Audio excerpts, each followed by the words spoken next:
Hello, everyone. Good morning. Good morning. Good morning. Well, morning where I am. I don't know what's going on with y'all. Whatever time zone you're in, for some of you it's morning, some of you it's evening. I'm getting here so I can record this. I just got back from my run, so I'm a little sweaty. Sorry. All right. We have morning run hair. We have dewy sweat. And I'm ready to rock my day. Welcome to Wake the Fuck Up Wednesday. All right. So today, today I'm so excited because it's my birthday on Sunday. And we're going to be out listening to music, amazing bands playing outdoors. It's going to be awesome.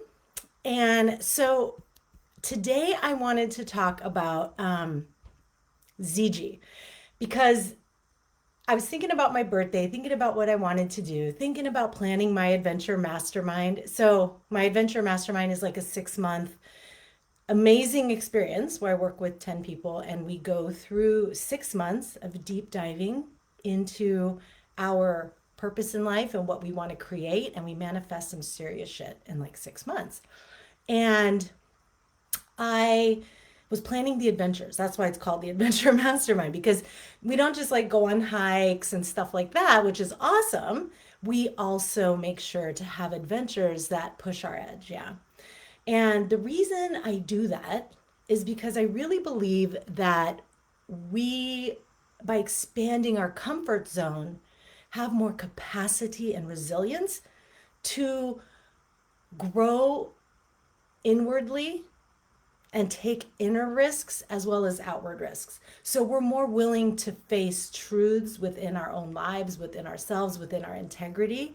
And we're able to take bigger risks out in the world with, things that may not be that comfortable to do, like leaving professions and leaving friendships, leaving relationships, um, starting relationships, starting a new business, starting a new profession. So, Ziji is a Tibetan word. I first came across it in my studies of Tibetan Buddhism, and it means radiant inner confidence. Yeah. So, I was like, I love this word because it's not just confidence. It's not just like, hey, I'm going to get out there and do amazing stuff and I believe in myself. There's a depth to it of knowing yourself so well and having this deep belief in your capacity and in your resilience. There's also a deep acceptance that, like my podcast last week was, that being human is hard because it is. Not all the time, but it is.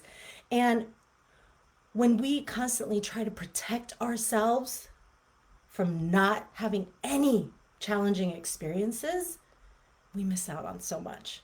So the outer adventures, as I'm planning these, I'm like, yeah, we're not just gonna go snorkeling, we're gonna go night snorkeling, or we're gonna go like past the edge of the reef and, surfing and things that kind of push our edge more so that we can have a very visceral experience of challenge that we can then translate into our day to day lives, inside and outside, right?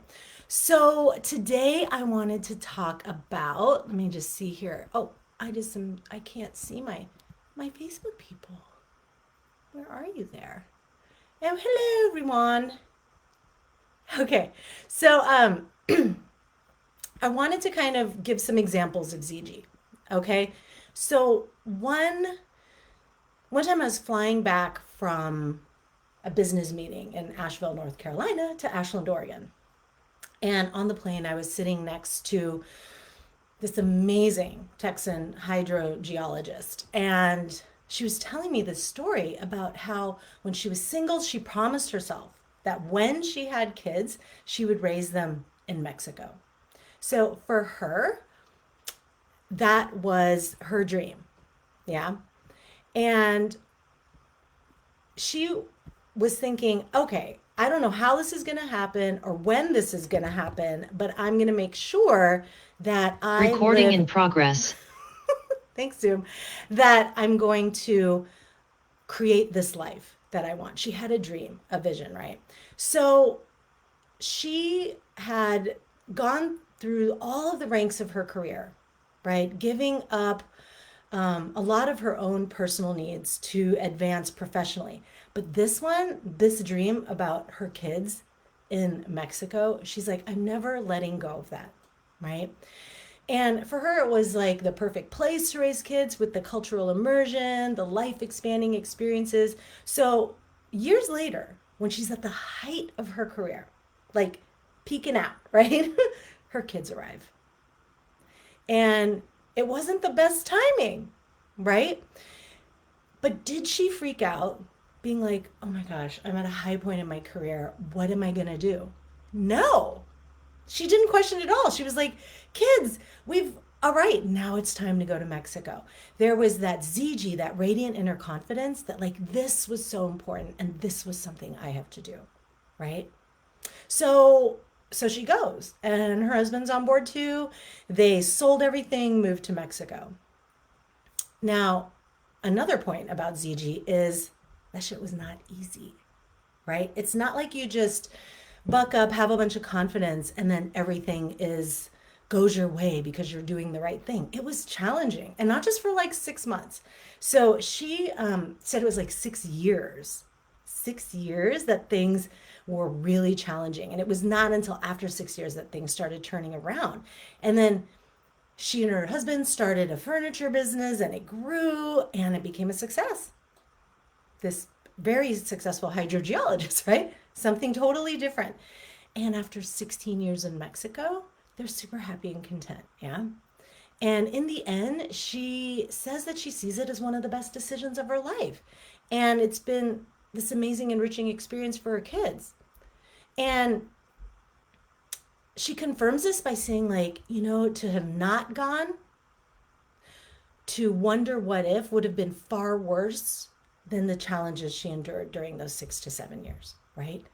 That's ZG. That's like knowing yourself and what you want so clearly that no matter what happens, you're going to get back up and do it. Yeah. So, if we look at the metaphor of a house, right? Like, let's kind of take ourselves back to, why do we need this ZG? Well, before bad things happen to us, right, in life, these challenges, if we think of our life like this house with open windows, big lights, amazing views, and all of that, fresh breezes coming in, it's like this experience, this connection with life out there. One of the reasons I love a yurt, like you feel really connected to the outdoors, right? And the windows and the doors, they allow like opportunity to come in and for you to seek it out. But over time in our lives, what happens is as we live our life, we have experiences, good ones and bad ones. And the bad ones hurt us. Or maybe they scare us, they piss us off, right? And then we start wanting to avoid those experiences. And we want to protect ourselves from them as much as possible so that we never have to experience them again, right? So we get out and we start closing the doors and the windows, right? Like a partner leaves you for someone else. Boom, shut that window. Like trust shuts down. You share your dream with your beloved or with your family members, and they're like, that's not really realistic, right? Boom, dreaming shuts down. You splurge on yourself, finally, and then you lose your job. Oh shit. See, I knew I shouldn't have been generous towards myself. That shuts down, right? You get turned down by the graduate school you're applying to twice, right? Taking big risks shuts down. So there's so many reasons why we close those windows down, why we shut that down.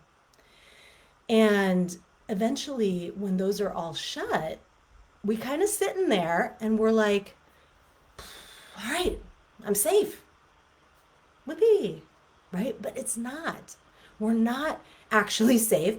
Being a human is hard. You're still in a body. You still haven't transcended the body. So we're still going to experience that shit. And life is still going to happen. And we've closed all these doors for possible experiences to come in, right? So then we don't take any real risks. And I don't know about y'all, but when I take big risks, the most amazing things happen, right? On a very basic level, like amazing mountaineering trips, amazing expeditions, sea kayaking trips, taking big risks, yeah? And it's a really crappy place to be when we just want everything to be safe. And the reason that we often feel that way is not the event itself, right? It's not the event itself, it's because we don't trust ourselves, right? So in her book Unconditional Confidence, Pema Chodron talks about Ziji, and she's like, you're on the edge of an ocean and you see the waves of life coming, right? These challenging experiences, right, that have us closing the doors. So we see those coming at us and we don't know what to do. We're scared. We don't want to drown. So even though they knock us down, we get back up, right? And then we start anticipating, like, that one's probably going to knock me down. And then we're like, I'm getting the fuck out of here. We like turn around and we start running, right? And maybe we stand our ground. We're like, okay, I'm not going to be able to outrun this one. I'm going to stand my ground. I'm not going to get knocked down. And then the wave comes and it's the ocean. So it knocks your ass down, right?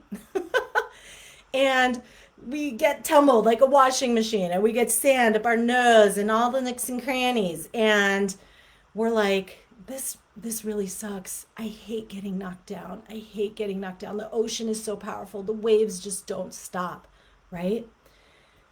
And here's the thing. What we're not afraid of necessarily is the waves. It's that we don't trust that we're going to get back up.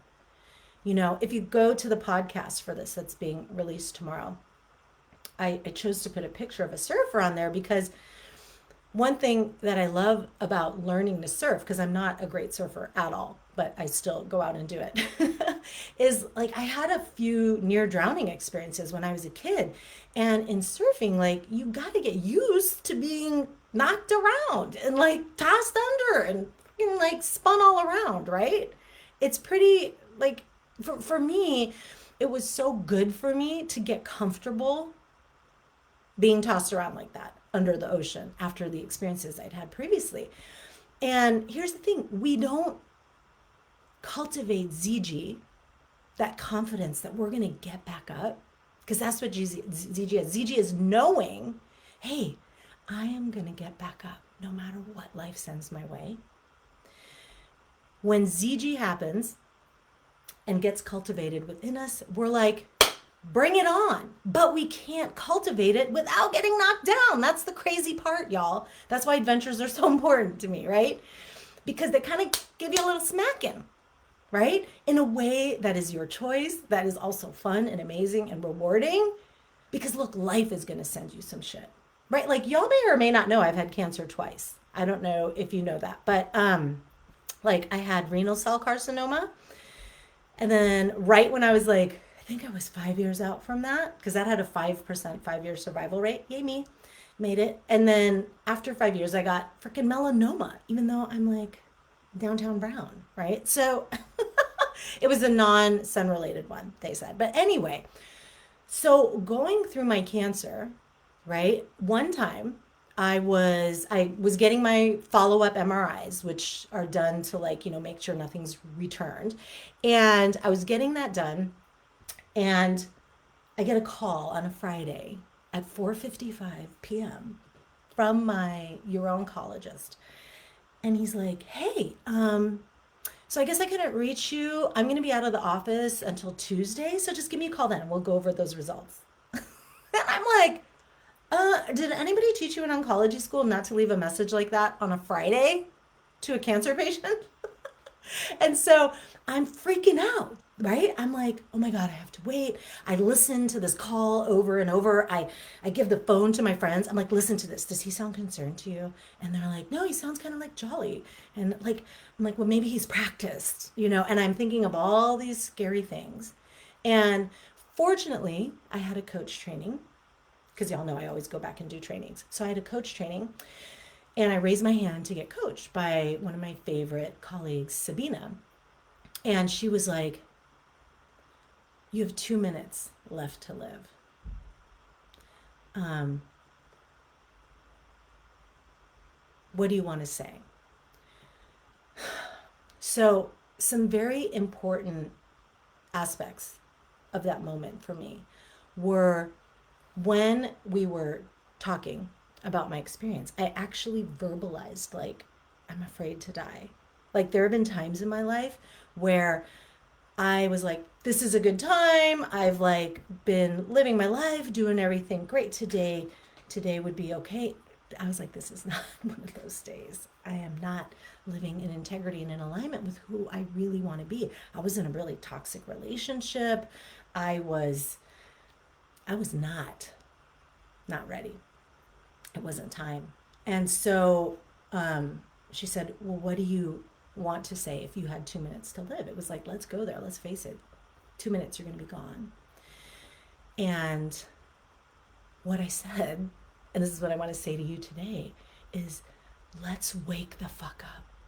That was why I called this Wake the Fuck Up Wednesday. It's not because it's morning time and we're sipping tea like this. I love my tea. But it's because I wanted everyone to know how precious this life is and how fleeting it is, how the only constant is change, and how we don't know how long we'll be here. So we shouldn't like mess around thinking, yeah, later all the time. Obviously, there's things we have to plan for. We have to like live in both worlds, right? But I was like, this is the message I really want to bring. And it really kind of solidified the trajectory of my coaching career with, what I focus on, what I choose to teach my clients. And it's sort of using this awareness, this mindfulness of the preciousness of this life to live as fully as possible. So, Ziji, y'all. Oh, by the way, obviously I called on Tuesday at like 8:01 a.m. and everything's fine. And I'm like, oh my gosh, why couldn't you have just said that, right? So I want to let you know that ZG is totally possible for you to cultivate. This radiant inner confidence. It's within all of us. The context of the teaching is that this is something that we can cultivate and practice and learn for ourselves so that we don't spend our lives like closing windows and closing doors and closing off these opportunities. And instead, we say, bring it on. Like the surfer that gets out there and goes and gets it. Like the climbers that go and like climb harder and harder shit and fall and fall and fall until they keep getting better. The skiers that commit to this super sketchy line. Like in life, we have these decisions too. Yeah, adventures make it really clear what those are. But living in integrity, like owning your truth about who you want to be and how you want to show up in the world and what you want to create in life, that takes the same kind of courage. It really does. And so that's Ziji, right? We have one precious life. Let's not waste it worrying about what might happen and then later wonder what if, right? We need to like carpe the dang diem and cultivate Ziji so that we can get out there and say, bring it on. I can handle it. I want to live this so fully, right? And you're listening to this for a reason, right? Like, I don't know why you saw this pop up in your feed, but here you are and you're listening to it. And the message I want to leave is like, you arrived here. I am kind of like the tick tock of death's clock, reminding you to wake the fuck up now, right? Let's get the ZG on and make this precious life of yours your freaking masterpiece. Because that's what it is, right? It's your masterpiece with all of its challenges, okay? All right, I gotta go because I got some shizzle to do. I gotta like shower and stuff because after my run, I'm a little slinty. So, hey, if you want to join me in the Adventure Mastermind, The website will be broadcast on Sunday, but you could get on the wait list. So if you're on my email list, you'll get a notification of it, but go to adventuremastermind.com. Adventuremastermind.com. Join me. It's going to be amazing. And if you didn't know this already, because I did send out for some early bird people, for the first 5 people that sign up, I pay for your round trip ticket to the first retreat in November in the Big Island of Hawaii. So you should come. It'll be amazing. And yes, I'm sorry, but only for people who identify as a woman. Okay, if that's you, you should come. So I will see you at adventuremastermind.com. Have an amazing day, okay? No matter what, cultivate that Ziji.